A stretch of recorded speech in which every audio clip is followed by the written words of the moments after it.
आठवड्याचे 2 किंवा 3 दिवस हे उपवासाचे दिवस ठरलेले असतात आणि तेव्हा ना आपल्याला व्हेजमध्ये काहीतरी बनवायचं असतं आणि व्हेजमध्ये काय बनवायचं नाही हे मोठा प्रश्न पडतं। नेहमी नेहमी कडधान्य खाऊन सुद्धा कंटाळा येतो, म्हणून आज बनवून दाखवणार आहे चमचमीत सोयाबीनची भाजी। सोयाबीनची भाजी तुम्ही एकदा माझ्या पद्धतीने बनवलात ना तर तुम्ही नेहमी सोयाबीनची भाजी खूप आवडीने खातील आणि सोयाबीनच्या भाजी समोर ना चिकन मटनची भाजी सुद्धा फेल आहे, इतकं चवीला भारी लागतं।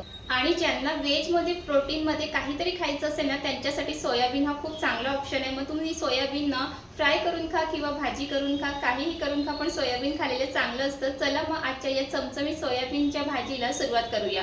तर इथे सोयाबीन आहे ना पाण्यामध्ये आधीच भिजवून ठेवायचं। तर इथे मी पाण्यामध्ये आधीच सोयाबीन भिजवून ठेवले होते आणि त्यासोबतच यामध्ये घालणार आहे बटाटा सुद्धा घालणार आहे। बटाटा पण कट करून घेतलेला आहे। तुम्हाला जर बटाटा घालायचा नसेल ना स्किप केला तरी चालेल, नुसतं तुम्ही सोयाबीनची पण भाजी करू शकतात आणि बाकीचे काय साहित्य लागतात ते रेसिपी करताना सांगतेच। आणि सोयाबीनची भाजी आहे ना ती मी कुकरमध्ये करणार आहे। कधी पण तुम्ही घाईत असले ना की 2 शिट्ट्यामध्ये ना झटपट अशी सोयाबीनची भाजी बनवून तयार होते। तुम्हाला जर पातेल्यात बनवायचं असेल ना तुम्ही पातेल्यात सुद्धा करू शकता। आता ह्यामध्ये तेल घालून घेते। तेल इथे गरम झालंय, ह्यामध्ये घालून घेणार आहे दालचिनी आणि तेजपत्ता घालून घेणार आहे आणि त्यासोबतच घालायचं आहे कढीपत्ता। हे 1 सेकंद छान परतून घ्यायचं आहे। त्यानंतर घालायचं आहे बारीक चिरून घेतलेला कांदा घालणार आहे।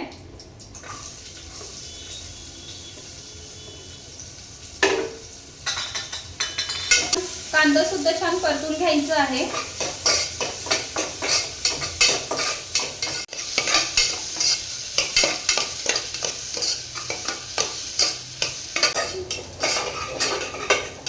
कांदा आहे ते थोडंसं परतून झालंय, त्यामध्ये घालून घेते आलं लसूण मिरची याचं ठेचून घेतलंय ते घालून घेते आणि वाटण सुद्धा ना कांद्यासोबत छान परतून घेणार आहे। त्यानंतर ह्यामध्ये घालणार आहे टोमॅटो। टोमॅटो सुद्धा छान परतून घ्यायचा आहे आणि टोमॅटो में ना रसाला खूप छान असा आंबटपणा येतो, त्यामुळे टोमॅटो हा नक्कीच घालायचा आहे।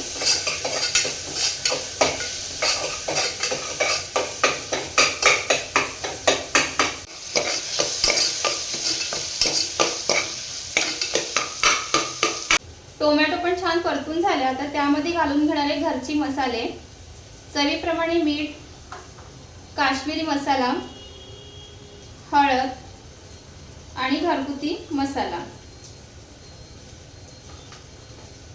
आणि त्यासोबत घालायचा आहे गरम मसाला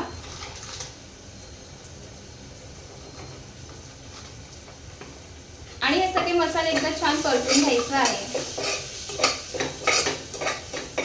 मसाले ते छान परतून झाले। आता ह्यामध्ये घालून घेते सोयाबीन आणि बटाटा आणि हे पण मसाल्यामध्ये छान मिक्स करून घेते।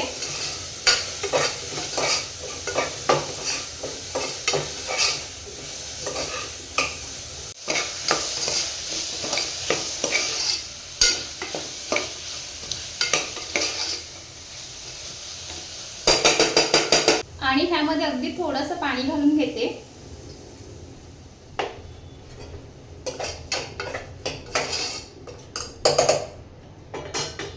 आणि त्यानंतर ह्यावरती झाकण ठेवणार आहे। 2-3 मिनिटाची छान वाफ काढून घ्यायची, त्यावरती थोडंसं पाणी सुद्धा ठेवते।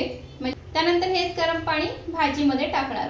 तर इथे 3-4 मिनिटं झालेले, झाकण उघडून बघूया।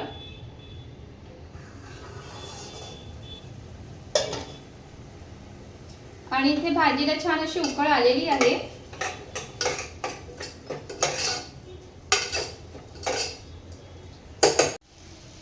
आणि आता ह्यामध्ये ना जितका भाजीमध्ये रस्सा पाहिजे त्याप्रमाणे ह्यामध्ये पाणी घालून घेणार आहे।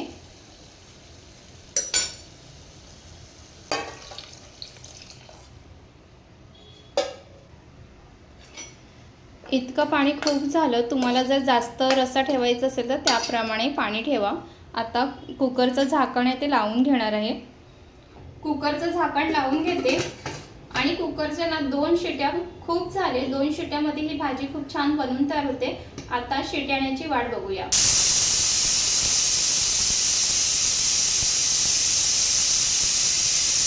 तर इथे कुकरच्या 2 शिट्या झाल्या, कुकर सुद्धा थंड झाला। आता ओपन करून बघते।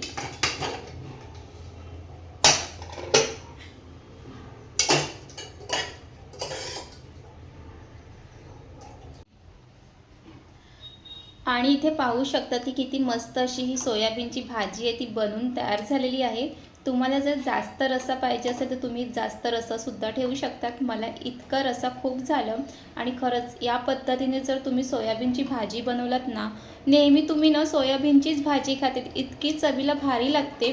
वरून ना भरपूर कोथिंबीर घाला आणि ही आपली झटपट अशी चमचमीत सोयाबीनची भाजी तयार आहे.